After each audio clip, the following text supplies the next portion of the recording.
Hello everyone, this is theStC here, back some more Starcraft 2 Heart of the Swarm action. This time it's going to be between Mouse MaNa down in the bottom left side, and his opponent up in the top right side is going to be Quantix Hyun. Mouse MaNa, of course, on Team Mouse Sports, which is an awesome team, by the way. They get some surprisingly good players. I think it's a team that is definitely underrated for the amount of results that they actually show. Now, I have a lot of stuff to say about both these players, so without further ado, I'm just going to go ahead and talk about them really quickly. Number one, this is from the Acer Team Story Cup, which is, well, it has it right in the name. It is a team league. It has that kind of unique way that you can revive players throughout the team league, and I've been having fun casting the last game of the series so you can see which teams are winning in the group round robin stage and which teams are getting absolutely destroyed. Of course, no matter how good your team is, there has to be a team who loses more than the other ones. That's just kind of how sports works. It's not going to be an 8-way tie or a 9-way tie is how many teams are currently there. It's not going to be a 9-way tie forever. But anyways, I want to talk about this matchup. Of course, Mouse versus Quantix. Quantix is not messing around. They're sending out some crazy good Korean players that they have on their team. And Mouse, they struggled a little bit at first. Apocalypse was the Korean player that Quantix sent out first. Apocalypse was able to defeat Hasuobs and Hope, so he went 2-0 there. Then out comes MaNa, who apparently is the big guns here in this tournament. And then MaNa, who is from Poland, I believe. I may mess that up. Sorry, I'm so bad with nationalities and names and faces and really everything I should be good at as a caster. I believe he's a Polish player, but he comes out swinging. He defeats Apocalypse, a Korean player, then Center, a Korean Terran, Hwangsin, a Protoss, a Korean as well, and then he defeated Hyun a little bit earlier in this same round. Went 4-0 versus the Koreans. Then they revived Hyun, and Hyun ended up beating MaNa. So then Hyun went on to beat Hero Marine, and here we are in game number 9. Now, I know that I'm not casting the other 8 games, but just know the fact that it made it to game 9 because of MaNa is actually crazy awesome. So this is going to be a 5-4 victory either way.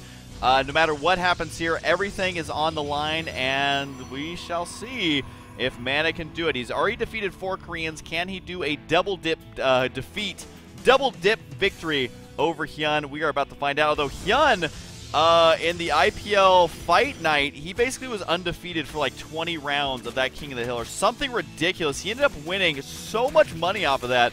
Also got second place in the GSL, which was worth 17 grand. So Hyun himself has won about 50 grand. But MaNa, fun fact, MaNa is the second most successful non-Korean player in StarCraft 2. Stefano, of course, being the first, and he holds that by a large margin. But MaNa is second, ahead of Idra, ahead of Huck, ahead of a lot of other players out there. And to be quite frank, he deserves a much larger following than he has. I've seen him at live events, and he does not have as many fans as he should. So I'm going to be definitely trying to cover him as much as I can because he is sick good. ESWC just got first place, 20 grand.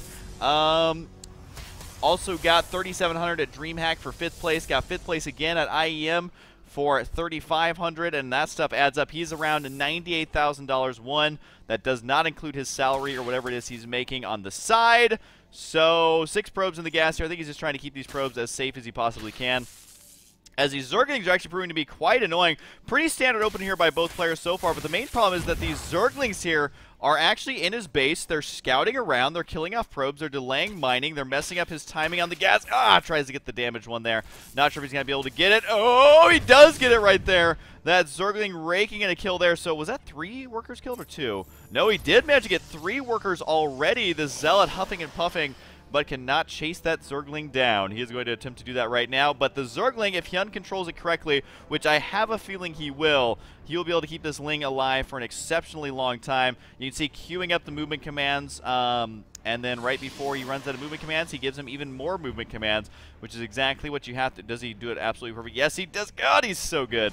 I'm sorry, but I'm actually really excited about this game. I know I talked about the players a little bit more than normal, but they are both so good, I seriously don't know who the favorite is. I mean, normally you want to say, well, the Korean's the favorite, silly. They always win the tournaments, but MaNa is one of those exceptions where he's just so good. Plus, he's already defeated Hyun. And then he... Oh, wait, I just realized he defeated Hyun, then he lost to Hyun, and now he's going to attempt to defeat him again. So they're tied up, basically considered a best of 3, where they are tied up 1-1. So this could actually go either way. at this point in the game. Looks like the probes going to chase down that Zerg. And this is so annoying to try and deal with. The probes right there are trying to scare the Ling away, but guess what? Hyun's not falling for it. He's going to scout this out, sees the Stargate. He knows what's up. The Zerg has basically forced MaNa to have to reveal his tech, so now MaNa has to do one of three unfavorable things. Number one is cancel the tech and switch it up. Number two is to tech switch. And number three is to just continue with the tech. Those are all unfavorable because it's been scouted. So that Zergling definitely paying for itself, killing off the extra probe, scouting that tech, seeing the stalker timing, seeing everything. He's in pretty good shape. Now, what is blowing my mind right now is how Hyun is not even reacting to the fact that he saw a Stargate. I mean, look at this. He's got Lair Tech on the way. I don't know if that's going to be in time, though, if he decides to throw down a Hydralisk Den. He doesn't have any Spore Crawlers. Remember that you do not need an Evo Chamber for Spore Crawlers anymore. So Hyun just being balls to the wall greedy right now. More drones on the way. I think he just made 8 or 9 right there and is throwing down a macro hatch. He is playing so greedy. This is some ridiculousness right here. This is like any character from every cartoon who's greedy that you've ever seen, like Scrooge McDuck, right? He's the one who has tons of money that he swims in. Yeah, look at this. 10 more drones on the way for Hyun. He is going to be up at 70 drones at the 9-minute mark. That is absurd. And the double Evo chambers for the early rush upgrades. He is playing so greedy right now, and I don't think MaNa's going to let him get away with it. Now, MaNa has to move out and do some damage here because this third base was thrown down as early as is possible for Zerg, because he basically had to, because there was a pylon blocking his natural. So right now, Ling's on the way, but does Hyun actually have anything to hold this off? He has the Hydralisk Den on the way, but there's going to be an awkward couple of seconds here where there is no static defense here, only one Queen. This Queen's going to most likely get taken out, will most likely be picked up by the Phoenix. There it goes. Lings are here to try and distract the Mothership Core. Actually, so far doing a good job of just that. The drones, though, are going to have to retreat away as quickly as possible. The drones decide to go back to work. Can he transfuse the Queen? Didn't have enough energy or decided not to. It looks like the Spore Crawlers will be done, though. So Hyun looks like his greed may pay off. They say greed never pays, but no one says that because greed always pays. That's what being greedy is. But anyways, we do have the fact that he has this base up. He didn't lose that many drones. Only lost one extra drone in this attack. Might lose the Overseer there. Very close. Nope, the Overseer's going to go ahead and escape right there. Mothership Core here killing off a couple Zerglings, but other than that, not a whole lot of damage dealt. So now Hyun has held off just long enough. His greed is paid off. He doesn't need to make any more drones for the next couple minutes, even if he doesn't want to. He can be aggressive on the map. He can take a fourth while he's doing it. I am very impressed by this play by Hyun. This build is crazy good versus what MaNa's doing, and MaNa's going to have to really fight for his right to party, but also fight to hold off the impending attack, which is going to have muscular augments pretty soon on the Hydras, making him move much quicker. Oh, poor Overlord. I'm sorry, I love doing the Overlord sounds, but anyways, third base is going to be coming up here for MaNa, and picks up a Zergling, I believe. Let me go ahead and throw that down easily. But I gotta say, Hyun's gonna have a really good anti-timing, or I wouldn't call it an anti-timing, it's more of a counter-timing, where all those upgrades are gonna start kicking in. Unfortunately, there's no Overseer over here with this army. Not sure, does he still have the Overseer? I mean, he should. It's down here, he's trying to bring it up to the army, but again, everything has been spotted. Note that the drone there was getting in position for a fourth base. So if Hyun actually goes in right now, take a look at the unit tab here. We only have 4 Phoenix and Immortal and a Stalker with 5 Sentries. 10 Zealots, though. That does make the army pretty terrifying. Taking a look at the army supply, 58 to 55. Although Hydras are really good versus most Protoss units. They just do a lot of DPS. Not to say that it's a I win for free button, because as soon as this Colossus is out, he's going to be in pretty good shape to defend against us. Keep in mind the Colossus tech has already been scouted. I believe that was by an earlier Overseer, or it is somehow been scouted. I think it was an Overseer, though. Anyways, the Hydra's going to be moving on down here. Yep, he can take on a Pylon, but he's going to need much more than that as he sees the Nexus is almost already done. Cannot force the cancel there. He needs to either secure these 5 bases safely or force the cancel on that Nexus. Looks like he's going to go the earlier route, going with that. Oh, those 4 Changelings did not stand a chance. They're so defenseless. I almost feel bad Hallucinated Phoenix going to be scouting out right now, but 5 bases is going to be nearly completed here for Hyun.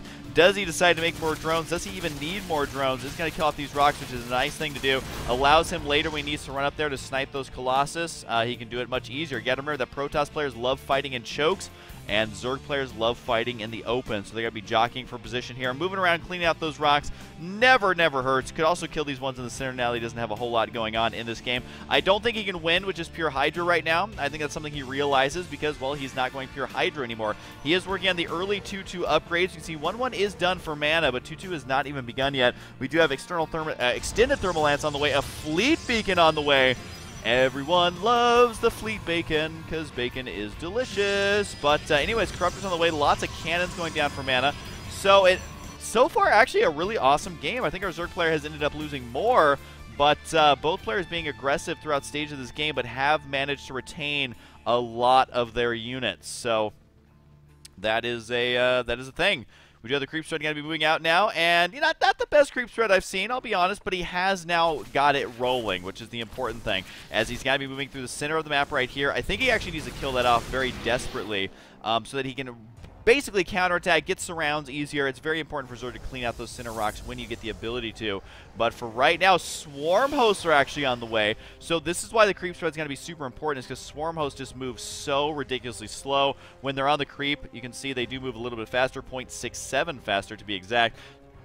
So they're going to waddle their dumb little butts over there. I call them dumb because, seriously, who would want this on your back all day? Although being able to summon up a bunch of friends that can kill things might actually come in handy throughout life. You know, if you're getting mugged, you know, just spawn a bunch of locusts. Just burrow underground and spawn locusts. You'll be fine.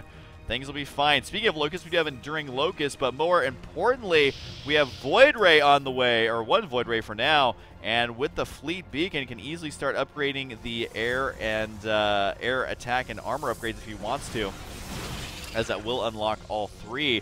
But I gotta say, I feel a little bit weird about this game because on one hand, Hyun is able to max out and get a lot of bases going. He's denying even the scouting with these Hallucinated Phoenix, and runs out of time anyway there.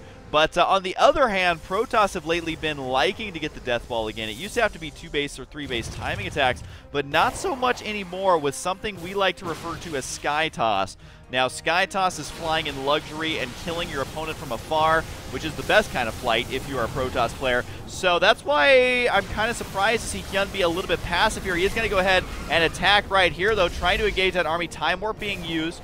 But I don't know if the Swarm Host is actually going to be enough right now because the Colossus count is just enough to deal with the Locust, and the Sky Toss Death Ball has begun rolling as we do have the Void Ray on the way. Colossus, he is actually going to be working on a 4th one here, which is an interesting choice to me, but really as long as you can deal with the Locust and the air units, then everything else is just going to die. Roaches, Zerglings, Hydralisks, even Ultralisks at this point are not going to be very useful, so he's got that on lockdown, but does he own the skies? That's going to be the real question here moving forward. Oh god, I think those Locusts just push those Hydras to their death, which is something you've got to watch out for, man, because how the pathing works, it can push your units all the way across the map. A 5th base going to be on the way for MaNa here, showing us why he is beast mode, man. He's like, oh, Zerg's on 5 bases? Well, so am I. Mothership Core does go down, though. That means no Photon Overcharge. That means no recall or anything like that.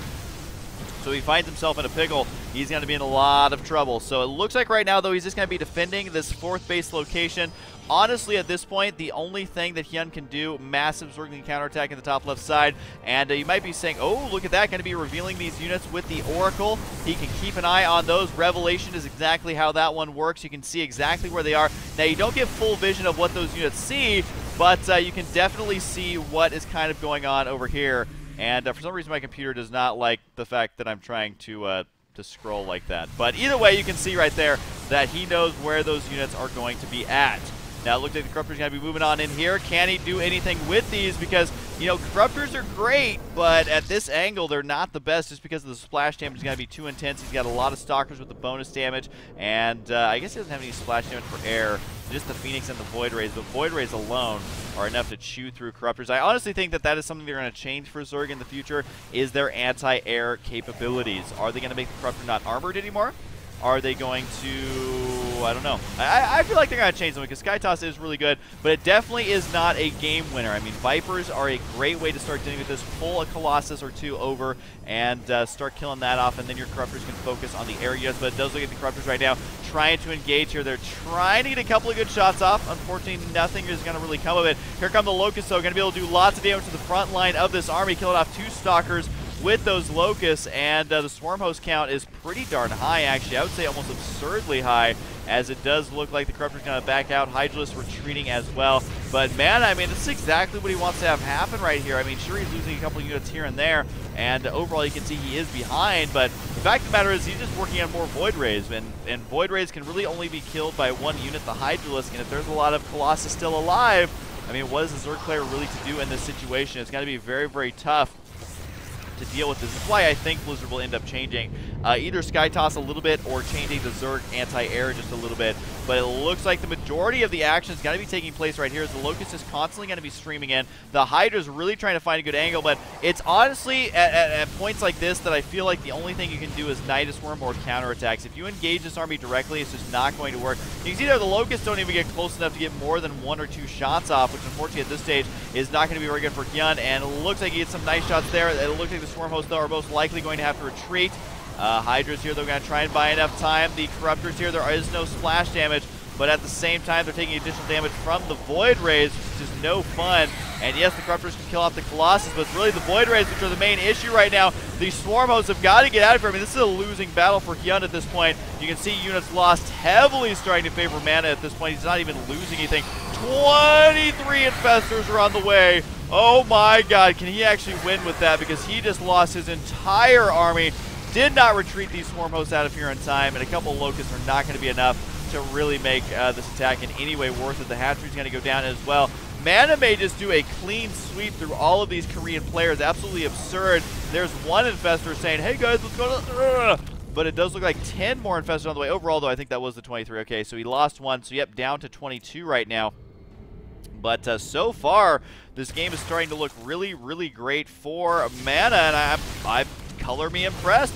At this point, he's defeated a lot of the best Koreans from Team Quantic, but for now, he's just got to stay focused and deal with this army. And fungal growths are great. It's got to do a lot of damage, but if you can't land enough of them to kill off the army, then they're not gonna kill the army. Protoss units have way too much HP. The Lynx at some point are going to have to take a bite. They're going to have to go for it. He decides that right now is that time. Those Lynx are only going to last for a matter of seconds. Infested Terrans coming on out. Fungal growths thrown out. I don't know if he used enough Infested Terrans, though, as this army is just melting away. These Colossus do not care. 80 kills and 35 kills. They eventually are going to fall. But guess what? MaNa's going to have a follow-up army in no time. He's got a lot of money in the bank. He's ahead in supply. He killed off a couple of bases, and all of a sudden, this is just not looking good for Hyun. I mean, yes, he's been behind for a little while. 1 DT, 17 kills on this DT up here. That means that Hyun has to remake those, and that's exactly what he's doing here. Where is the Overseer at? They feel like they just move so slow sometimes. Might even have to use fungal growth, and that's just going to be wasted energy. There it is right there, but there's really no units here to even kill this off, at least to save the Queen. And the Overseer overshot that. The DT's still moving through. 19 kills. Can get a drone kill or 2 here. He decides, you know what? I've done more than enough in this game. The DT counterattack, always a potent one. Definitely something you have to watch out for. And unfortunately for him, he succumbed to it. So I honestly think that MaNa's going to end up taking this game. I mean, he's about 50, 60 supply ahead right now. He's got 5 bases. Hasn't really lost a Nexus this entire time. He's got plenty of minerals to spare.